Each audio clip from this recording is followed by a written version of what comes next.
Welcome back to the Winnin' In podcast. I'm your host, Max P, and I'm joined today by my good friend, Evan, otherwise known as FreedomWaffle. What's up, man? How you doing, dude? Hey, man, I'm doing great. Glad to be over the same flu that we both had, and yeah, happy to be back. Yeah, the new Bedford Plague is what I'm calling it. That is what it felt like. Dude, everybody got it. I mean, everybody who went up there got it. It was insane. Absolutely. And it was a nightmare. It lasted way too long. I thought it'd be over in a few days, and it took like a whole week. So before we get started, I just want to make a huge shout out to the Curio Cavern guys that rolled up with me to the tournament. That was Kyle. That was both Brandons, Jacob, and Caleb. Yeah, I remembered you this time. What's up, man? Shout out to you guys. Yeah. And for those joining us, what we're talking about is we both went up to a massive cEDH tournament up in Massachusetts, up in New Bedford, hosted by King's Court Gaming, which was a 246 person cEDH tournament that we both competed in. Some of us did better than others. Hey, we both did great. Yeah, but Evan here won the whole damn thing, so we're going to talk a little bit about that today. But it was a great time, and especially because there's all this swirl right now about cEDH in general. Is it still fun? Are people still playing it? Is it dying? Are people attending events? And I think this event kind of answered that. Pretty impressive turnout. Yeah, we had, I think, 245 people, right? Yeah, I think it was 246. Yeah, I think it was something like that. Yeah, but it was great. It was great. Great venue, great event, lots of great people. Some of the best competitors in the world all showed up, and we all played our asses off, and it was a good time. It was a good time. And like I said, Evan here won the whole damn thing, which was pretty cool. So what we're going to talk about today, kind of go through the tournament a little bit. We're not going to do like round by round stuff, although I think we should talk about our top 16 game because that was pretty epic. Definitely. That was a really interesting game. It was wild. It went every way you could possibly imagine. But talk about the meta a little bit. Talk about your deck, which I think is really interesting. It's been a really interesting evolution of thought process, I think. So I'm excited to hear you kind of talk about what it is and how you came up with it. And I think that's where we start. I think, what did you play and why'd you play it, man? Yeah, so I played Kinnan for this event, my version, which is called Kinnan No Bad Cards Except Endurance, which none of that is actually entirely true. Sometimes Endurance is a very good card, and there's definitely some bad cards in the list, but it performed really well the whole weekend. Honestly, I felt I played well, but I got a little lucky as well. Kinnan was treating me right, but hey, that's what it takes to win any tournament as well. But yeah, I was ready for the Rhystic meta, and there was definitely a bunch of Rhystics, a lot of people drawing cards, mid-range hell, and that's what we came here to play. So it all worked out. Yeah, it was interesting to see because before the ban, if you follow your journey, if you will, you were the Thrasios Dargo guy, right? For a little while. The very beginning, yep. Yeah, and actually before that you were Marneus, but we won't talk about that. Yeah, and hey, Marneus is still around. But then you made the transition over to Blue Farm when things got really fast. There's Rog size at every pod. You made the transition to Blue Farm, and you were winning a lot. I mean, you were really putting up good results with Blue Farm, and then the ban hammer came down, and it was time to do something completely different. And at which point you went to Shoreikai, right? It was kind of I actually did pick up Kinnan and Shoreikai pretty much. I mean, I played Shoreikai first for sure, but I picked both of them up since the bans, and I've been playing both since, and they've both been a blast to play. But yeah, I do think Shoreikai has been like a really, weirdly even with Kinnan, a really important part of this journey, because a lot of the tech in Kinnan in my list came from Shoreikai, and there was like definitely a whole evolution post bans, rediscovering the format, figuring out what's actually good. And hey, maybe we don't need to respect, well, at first everyone respected the hell out of Rog, right? They countered every single spell they'd cast. It was brutal because everyone thought that Rog was just going to be the best deck. They didn't lose much, they still were fast, but even though that was true, they lost just enough and had the meta shift so hard that it was hard for them to win. And so it got a lot of tech came out of that, but it's been just this evolution of like, how do we maximize on this mid-range flash Rhystic hellscape? And that's kind of what so far the culmination has been, is been ported, all that tech has been ported into Kinnan, and it's been performing. So. Yeah, I think that's exactly what we're seeing. We're seeing this meta right now where everyone plays their Rhystic studies, they play their draw engines, and they sit back and they wait, right? And they have those Yep. flash enablers. There's absolutely no reason to try to win on your own turn anymore. Like, you have all those flash enablers, you can draw those cards, you can generate resources, and then use them when the time is right, and even if that's on someone else's turn. And you really, what were you going to say? Go ahead. Well, I was just gonna maybe give like a little information for people who don't understand why that's so important, because I think like we've all discovered that a lot more recently. Like Flash was really good before, but before the bans, what would happen is sometimes there would be a couple people going for the Flash speed wins, but a lot of times because people were pushing it early and often, you would be able to consistently kind of find that window with your Flash speed enabler and push through. The thing that's kind of changed now is the primary game plan of a lot of these decks is draw cards until you win at instant speed, and you don't ever want to go first.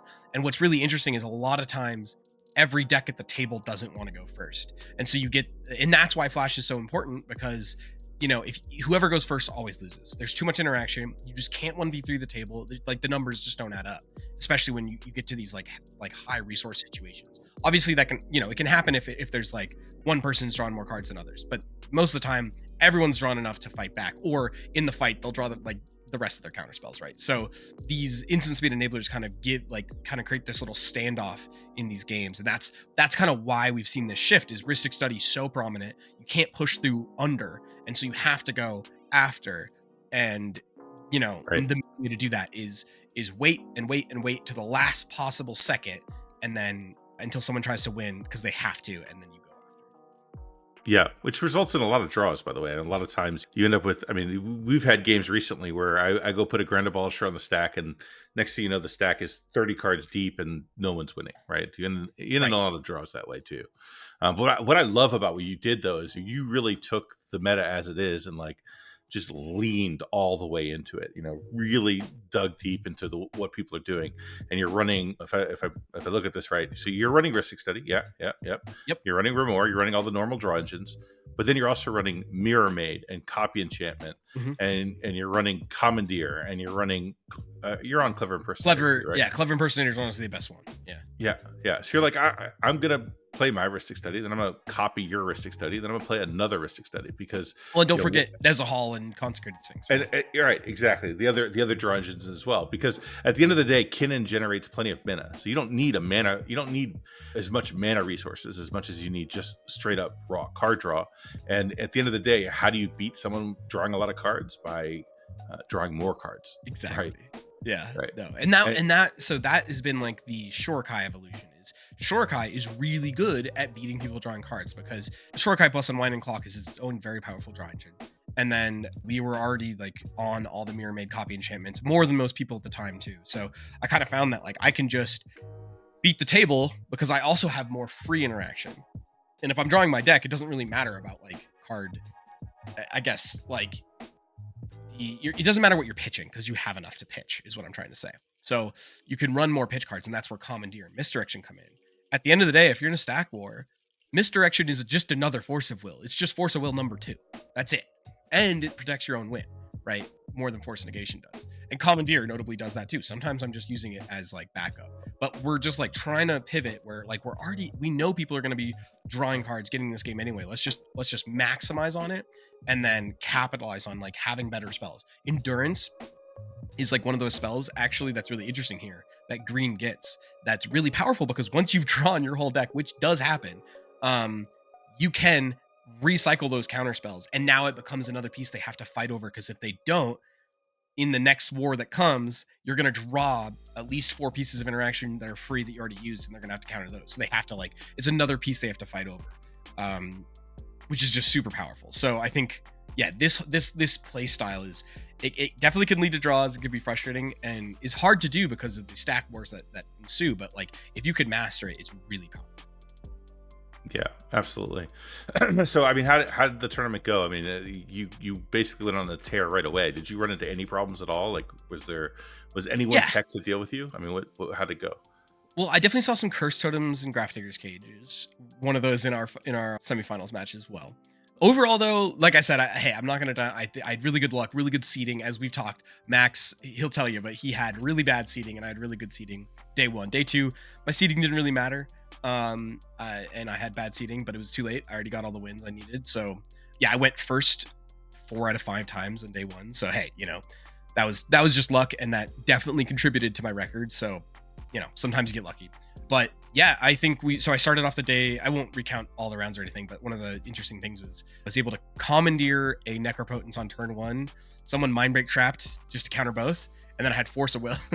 And both of these were off of the Mystic Remora that I played turn 1. So Necropotence and Kinnan, that's just disgusting. Oh yeah, and then weirdly, they actually stabilized against it. I ran out of life, couldn't win with it, just because they were all 3v1ing me with draw engines too, and that's that can happen. But we got there anyway, just because we were able to set up strong enough and then push for an instant speed win again later. But yeah, no, the deck felt really good. I won with Smothering Tithe, Fairy Mastermind a couple rounds, which is kind of a sneaky one. One of the games, well, both of the times they didn't realize they were like deterministically dead, because they were like, oh, I'm drawing my deck, it'll be fine. It's not fine. It's too late. If they don't have a ton of mana already, like a ton of mana, they cannot beat you, because you just have so many. You have all your counter spells that are free. You have all your counter spells that cost mana that you can cast. They can't, because they don't have mana. And you have all these other things that they must answer with counter spells, basically, that you get to use as counter spells. Like, they have to counter your instant speed enablers. They have to counter your endurance, which is like the end all win con. And you get to flip before you go through your whole deck and get some of these like really important creatures, like a flash enabler in play. And so this like Fairy Mastermind, Smothering Tithe, copying one, of course, with all those enchantment copiers that we talked about, is just so powerful. And that was one of the best things to do all weekend.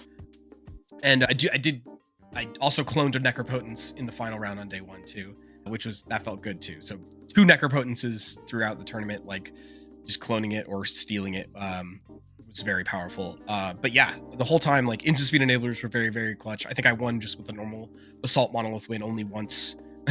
But the deck just, it's like we've built it to be just like good card quality. The whole deck is just lots of good cards, so you don't need to go for the same win every time. You're just going to draw into these powerful spells, and if you're able to, and I guess I should probably say, like, the main theory of Kinnan, no bad card, is that previously, well, Kinnan always makes mana. That's just how the deck works, right? You're going to make a ton of mana, and it previously was thought that the best way to do it was just use it on these really impactful one-off plays, like Void Winnower, Consecrated Sphinx, sometimes Chimera, whatever.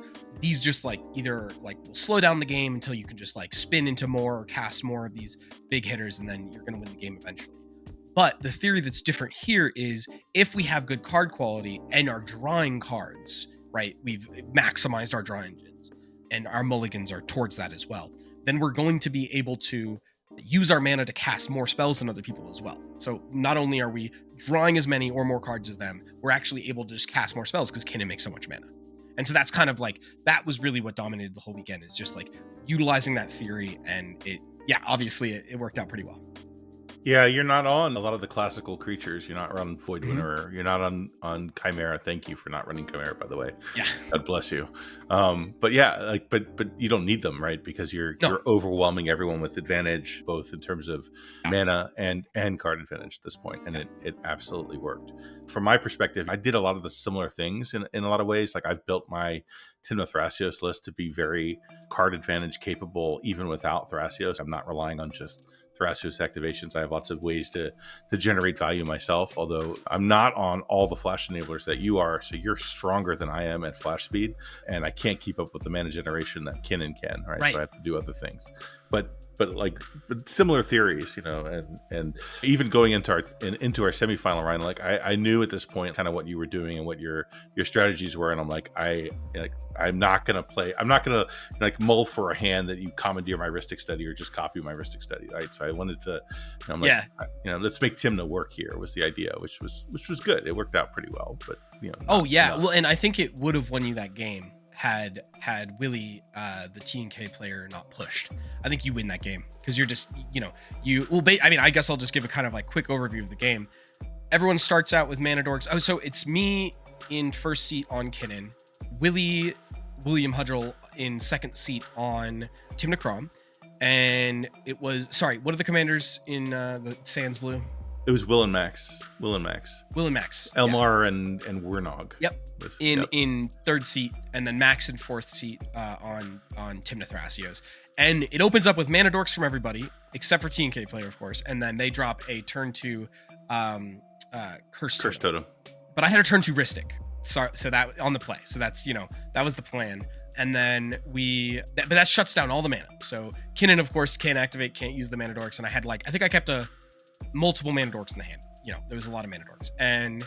But I was like, okay, cool. It doesn't matter. I have a Rhystic, right? How could this go wrong? Well, I even copied it on turn 3. So double Rhystic by turn 3. I was feeling really good, but they never fed it. They just didn't feed it. They just played creatures and Tymna and started Tymna beats. And that was the plan. Max even copied a Crom after a while.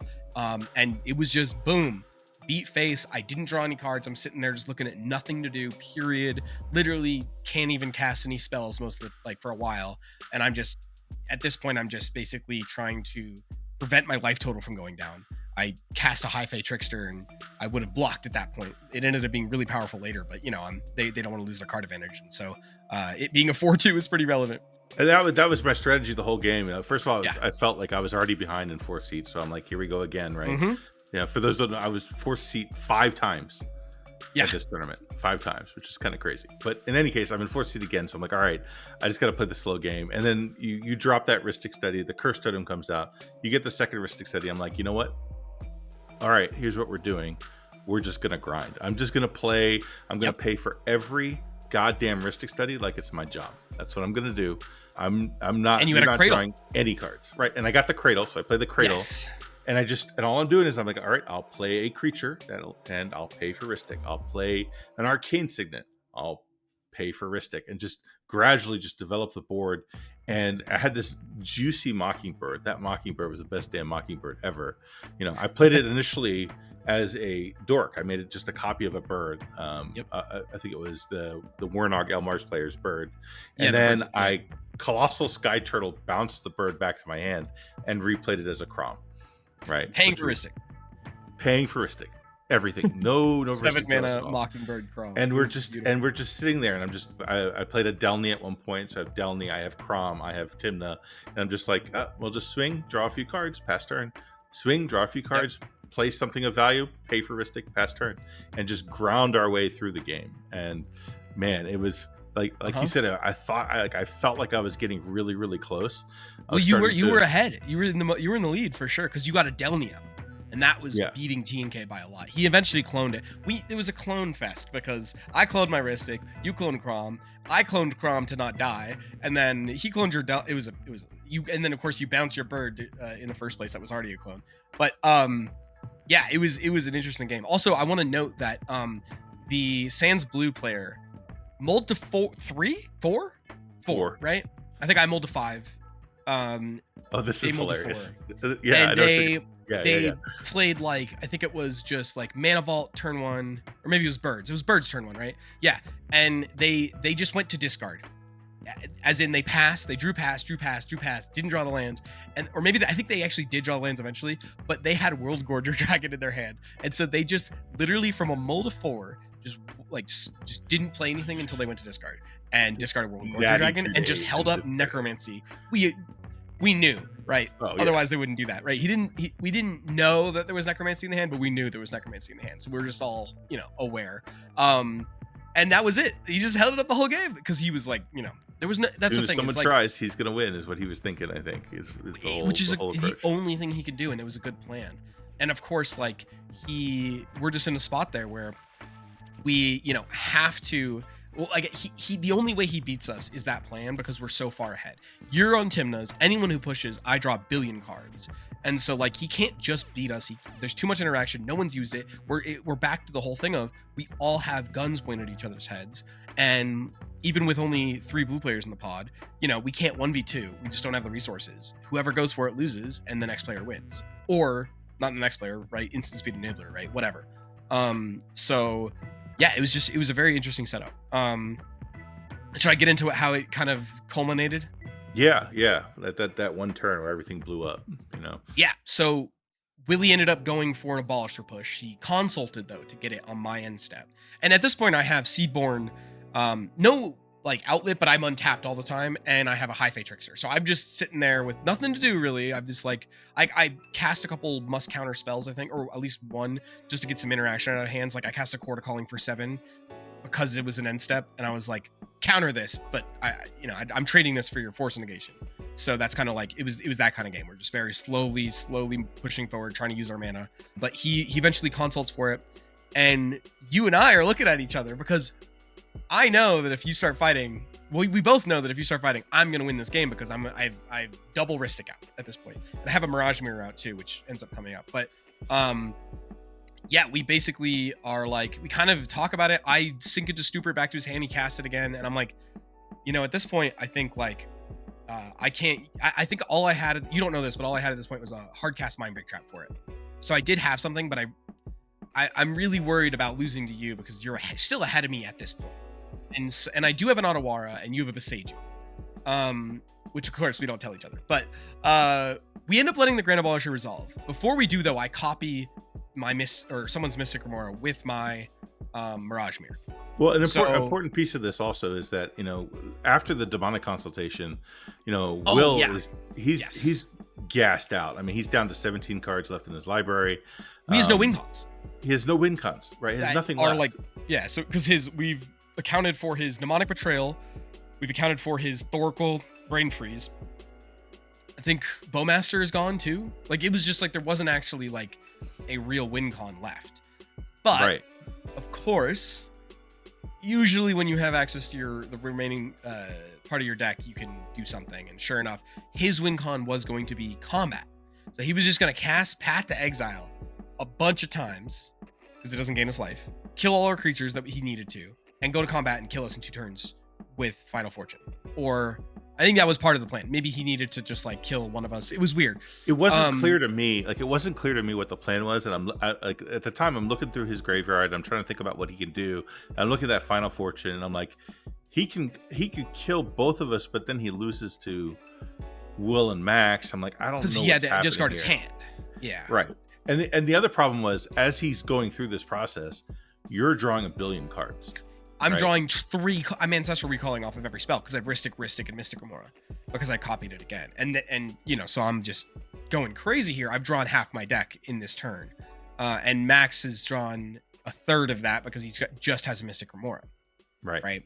So I feel the game slipping away. As soon as this starts happening, I feel like I like the blood drains out of me. I'm like, this game's gone. Like, I could feel it go away from me, and there was nothing I could do to stop it. Is the problem. And I'm looking at Will, and I'm trying to figure out like what's happening here. Like, where does this end? And he's gonna kill one of us? Is he gonna kill both of us? I just didn't know what was gonna happen at that point. And like at some point, I'm like, this just has to stop. Like, we have to stop. Well, and we somehow. talk. Yeah, because I'm looking at it and I said, because I at first was thinking I could stop him based on what was gone, because I knew his SWAT was gone, that was relevant, and his Born Upon a Wind was gone, because I don't want him to be able to. So I have an Otawara, and I could bounce the Abolisher and then interact. But of course, the issue here is that I don't want. He had a silence in his yard still. That was the thing. So he silences in response, and then it doesn't matter if we bounce that. So I needed Max's help because he had Beseiju to bounce the Breach, which was then, because if he did, then if Willie decides to go for a silence in response, then I Otawara the Abolisher and counter the silence, and that was enough to beat him. So yeah, basically you had to go first, and you Beseju'd it. He didn't cast the silence, so I just kind of ended up with everything. Right. Which maybe that's a good. This was the pivotal moment of the game, that for sure. So I know you've thought about this. What do you think was the best play for you there? I mean, I've gone through it a million times, and the biggest problem I think is that you still have the Otawara in your hand. So like, even if, like, let's say for example, I let him kill all of your stuff. Let's say I let him kill your flyers, right? And then he tries to swing in for lethal to kill you off. You've already drawn everything at that point. You've drawn everything you could possibly want, and you still probably can Otawara yourself out of dying. Yeah. And if you're able to do that, and you're able to Otawara yourself out of dying, I think I lose the game anyway. right? Right. And so you didn't want to let him have me draw more cards. It's kind of right. At some point, I had to stop what was happening, yeah. and even though my chances were at that point like infinitesimally small, Mhm. I did have a lot. Like I had a lot of interaction in my hand. I had like silence, sight grift, like 4 counter spells. I had, I had a lot, and like my Mhm. only hope was to get to my turn and somehow get lucky. That was all I had left at that point. Yeah. Which Right, and notably, like I have instant speed, but I had promised you because I needed to that I'm not gonna do any win attempt until you get a turn. Right. Because I just feel like otherwise, what like I don't know, it just seemed unfair to just have you interact and then not, and then just immediately go on his turn because I could, but like that doesn't make sense. So that was the deal. So what I thought about this a lot too, and I do think that. I think there was 2 options that maybe give you the best chance. And I think it's the 2 options are you either interact right away and just kill the breach so I don't draw cards. Because I'm drawing 3 times as fast as you. Just because I have triple draw engine. And so I think it's either that right there, and then I just don't draw. I think that's the best case scenario. The only other option that I think maybe is like powerful for you is to make a deal with me. And I don't know exactly what that deal is, but maybe it involves killing off my own High Fae Trickster and like a Seedborn. Something. I'm not sure. But because I can't just like let you resolve like a silence or something. Like there's no deal like that. But like preventing me from at least being able to just win on top of you to a degree is I think important there. Something like that. Although I do think the only other thing that maybe was important is to have Willie had more options to kill. I think you maybe tell him to kill my High Fae Trickster before the silent or before your Baseji resolves. Yeah, and I think that was a big part of the problem with the game too. Is like we've been playing for like 3.5 hours at that point, and it was the communication was kind of breaking down. Like we weren't communicating well anymore, and I should have been like, hey, Will, let's talk. What are you doing? Like let's go through this, but we didn't do any of that. Instead, it was. And I think he was kind of over it too. Like he wanted to. Yeah, he made it clear that he had a long drive, and like we don't want to just like. There's no point in just trying to like antagonize him by like saying do this, do this, do this, do this, do this. Right? There's just no point in that. So that makes sense. Yeah, but it is what it was. It was especially sad for me because I'm sitting on a meme betrayal in my hand, and I'm looking at Will's graveyard, and then next thing I know, he's got the breach and the graveyard's going away, and you're drawing a million cards. And I'm just like, it's gone. Right. Hope just dissipating, right? And it sucks because it was such a good game up to that point. Like we were, like a real chess match. Like every play was like, you cast a spell and you're obviously trying to get that counter spell out of my hand, and I'm like, I even told you, I'm just like counter this because like, just to jump in there, I think like part of that was because I had the Rhystics and you guys had all the like you paying and have all the cards, just taking it slow. I needed to not die and not be the like main threat there. And so basically I got all the win conditions out of my hand as soon as possible. Because I knew that if there's a fight, I'll win anyway. I needed to just empty my hand of anything. And so basically I like cast all my win conditions, let him get countered or whatever. I got with Trophy Mage, I got a Mirage Mirror instead of an Assault just because it was good. And also I just didn't want to like put a target on my back. But like, I just wanted to, and then I was like, hey, I don't have any more win conditions in my hand. And I wasn't lying. I just needed to not have that on me. I'm like, I literally cannot win the game. And that was my biggest bargaining chip, right? Because it's the truth. But of course, Rhystic Mystic or Rhystic Study and Mirage Mirror, whatever are my win cons. But it was just a ticking time bomb. If someone went for it, you were going to have everything. Yeah. And then Willie went for it, and then I drew a billion cards. So yeah, my plan was I'm stacking up the force. Like I'm trying to like get to the point where I can force through a silence, right? And I had a shit ton of mana, and I had lots of interaction in my hand. So the plan was for me to cast a silence, and paying for Rhystic Studies, protect it, paying for Rhystic Studies, and get the meme bet at the end of it to resolve was the goal. Yeah, and just. Everything fell completely apart the turn before I got there, which is often the story. But you won. You won the game, and like you earned it. Like you had to play so tight. Like even on that final turn, like for people who are watching, like Max just give up. Like he's won, and I'm like, no, I'm gonna keep fighting. And like all it takes is for him to do one little misstep here and make a mistake, and then there's still a chance, right?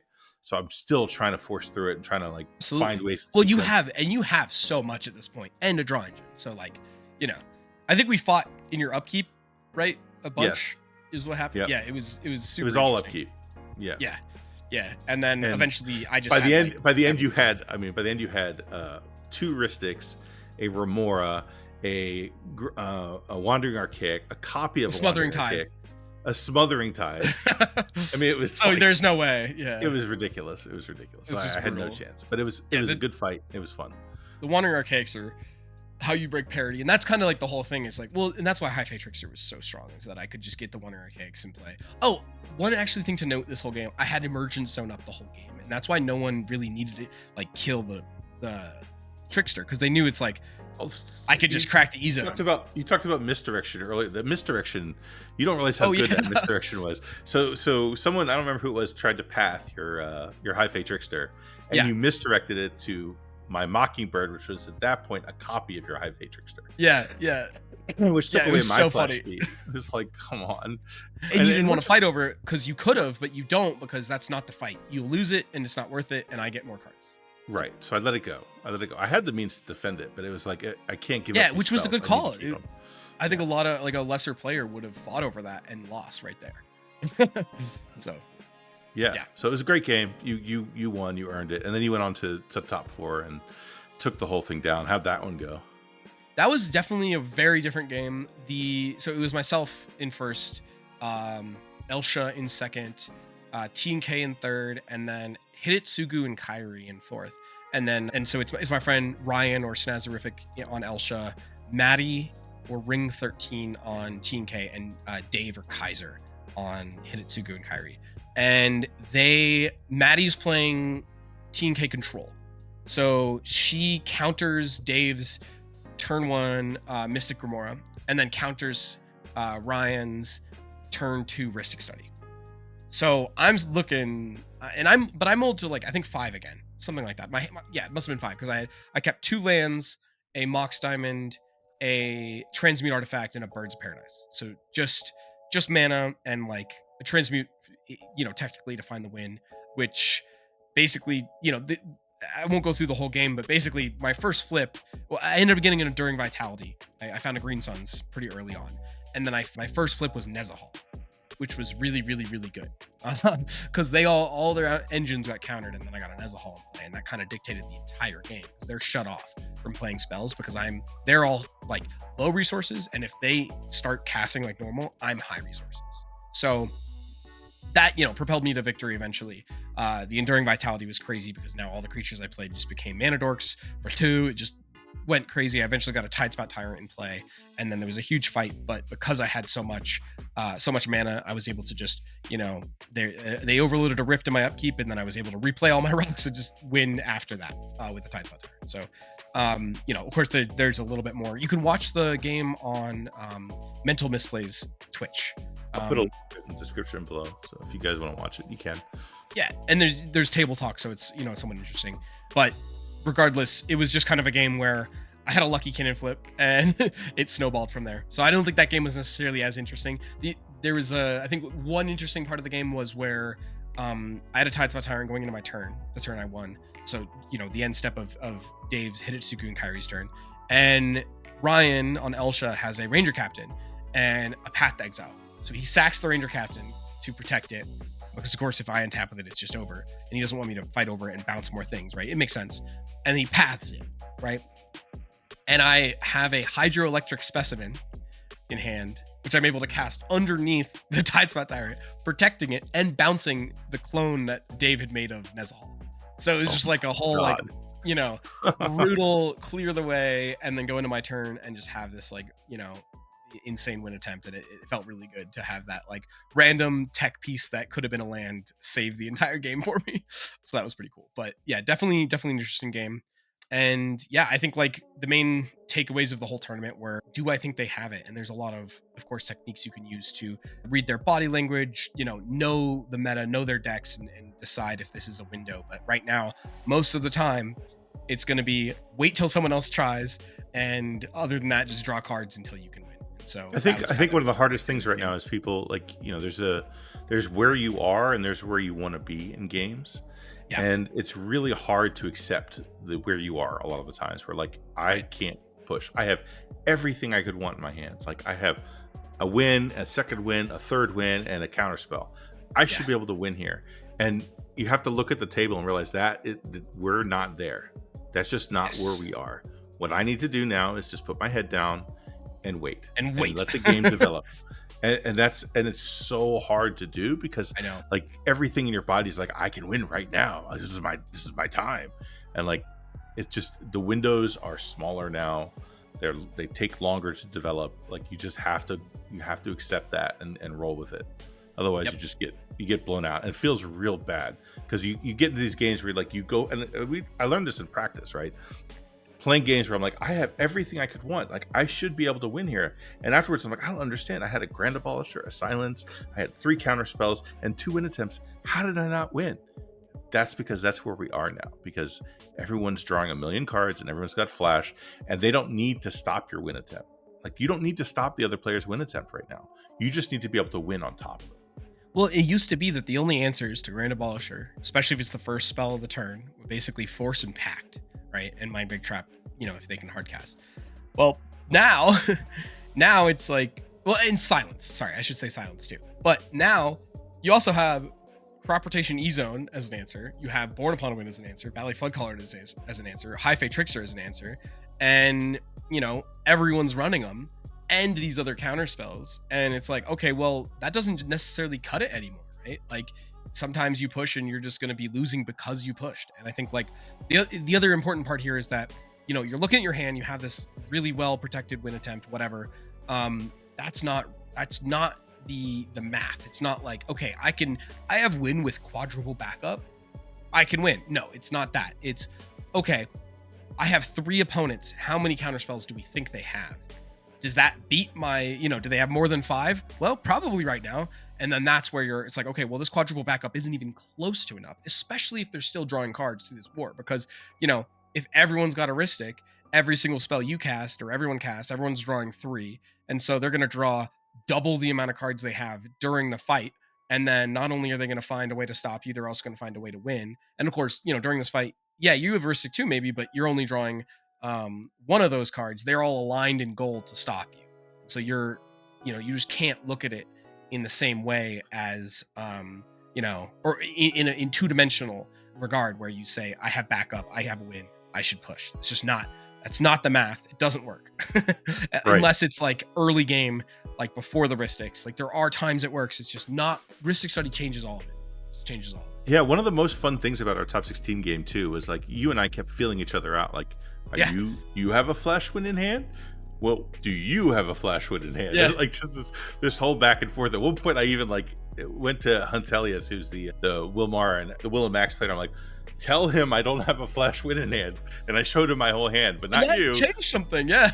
Because otherwise, like it was. Because I thought you did, 100%. Right. I was like, there's no way he doesn't. Yeah. Right, and that was the game back and forth. And by the way, my biggest regret of the whole tournament was I cut E-Zone at 11:59. Yeah. The night before, and it would have won the game if I had it. By the way, there was a couple moments where. Well, I remember being worried about it.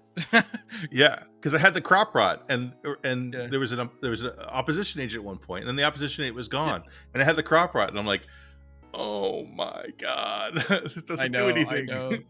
Yeah, so. I know. It's crazy that you just like need so much of that right now. But hey, I mean, that's the meta for now. Like, I think you gotta embrace it, and I do think it's a good time. You just gotta I don't think every single time with a bunch of Rhystics it's enjoyable, but I think if you know how to play it, now you're on this like different chess game than normal cEDH, and it's really interesting. Like, I think when you stop saying, this is just gonna be a draw, especially in a top 16 game, because it can't be, that's when it gets really interesting, and that's where these good games come out. And there is a lot of nuance to it, right? And sometimes it's not even about like politics are definitely a big part of it, but it's not even just politics, right? A lot of it is just like, finding that window and waiting and like reading what honestly what people have left in their deck, right? And that's where this like, the brewing comes in. It really matters what card choices you're on, because they will change everything,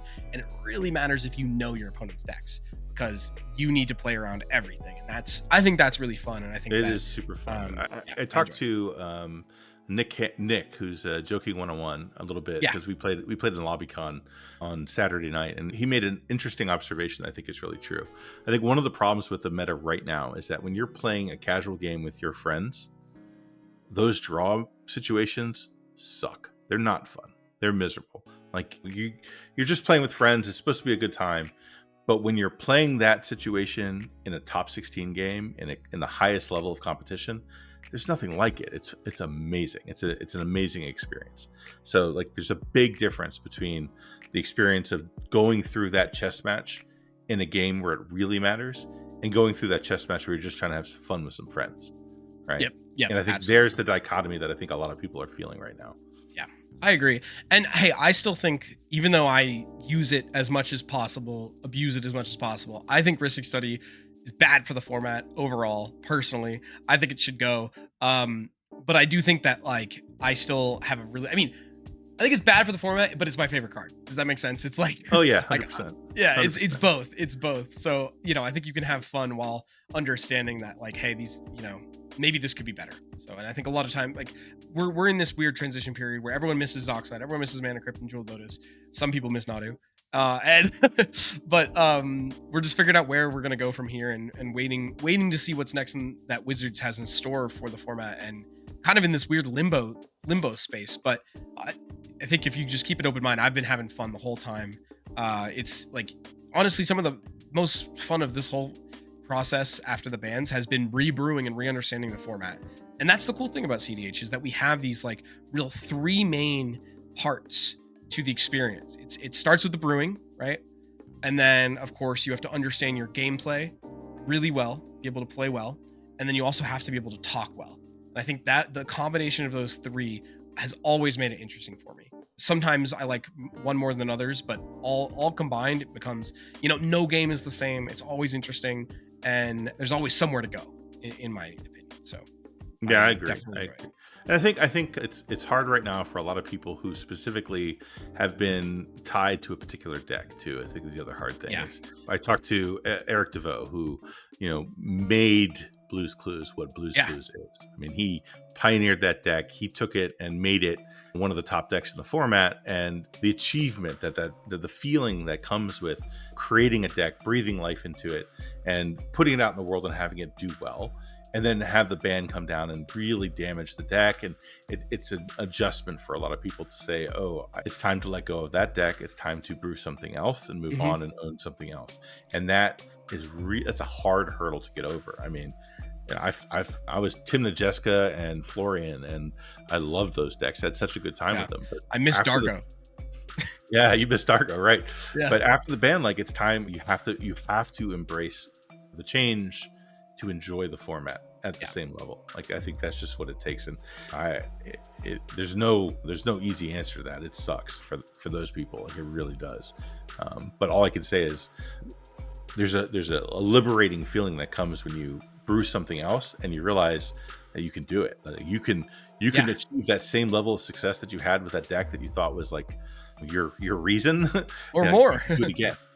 Or more sometimes, right? Sometimes you end up finding a deck that speaks to you more and just fits your playstyle even better. And that's definitely a really fun thing to do. And also, like, I think having a brew work is such a good feeling. Like, I think post-ban Shorekai, it's a deck that's been around for a while, but been like written off like pretty hard. But playing it post-ban, it's felt really strong, and it's just some Azorius deck, and it, like, competing with the best decks in the format. It's like, that is a good feeling when you can win those games. Yeah, it really is. It really is.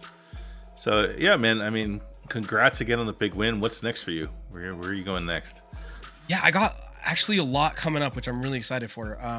This weekend, I'm not sure what that'll be relative to this video coming out, but I'll be headed to Phoenix, Arizona, playing a little tournament there. I don't think it's gonna be super big. I think they expected like maybe 60 to 80 people, so hopefully that actually turns out.